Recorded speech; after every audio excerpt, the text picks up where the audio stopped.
President. Kamala Harris, as you know, is not running for governor of California. She's not going to do it. What do you see in her political future, sir? Well, she can't speak. She can't talk. She can't do an interview.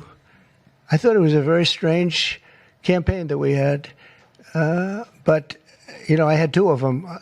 We were up by like this massive number of points on Biden, and they said, let's change to Kamala. Nobody knew who Kamala was. Nobody knew her last name, Harris. They said, we're going to get Vice President Harris. Everyone said, who the hell is Harris? They only knew her by the first name. But no, I thought she was a terrible candidate. Look, don't forget, she didn't really get the nomination. I mean, that whole nomination was strange. She was the first one out. You know, she took a good amount of points with her when she announced, but nobody knew her. And once they got to know her, she dropped out very shortly after she started. And she started with a pretty good, you know, she was like in second or third place. But I don't know. I mean, I wouldn't call her a skilled politician. Would you? She's also coming out with a book. Any plans to buy it? I don't know. I think I'm going to buy it. I'd love to see it. No. I'd find it. Look, I find everything in politics interesting. I sort of enjoy politics.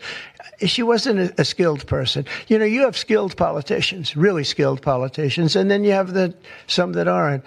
And she was put in a very tough position, I think. She did have a 6-week honeymoon. They told me, the pros said, you know what, she's going to have a 6-week. And she did. She was like untouchable in terms of everybody thought great.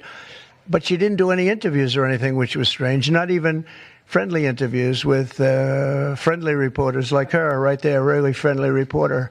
And you know what happened? People said, what's wrong with her? Why isn't she doing? She made a mistake. She should have done interviews. She didn't run a great campaign, but we beat Biden, and then we had to beat, nobody's beaten two. I had to beat two. That's like Dana White, the great Dana White has a fight, and he has a fighter that's getting the hell knocked out of him. They say, well, let's take him out and put somebody else in. Didn't seem fair to me at the time, but where are we? We're in the White House. So, I mean, you know, so it worked out.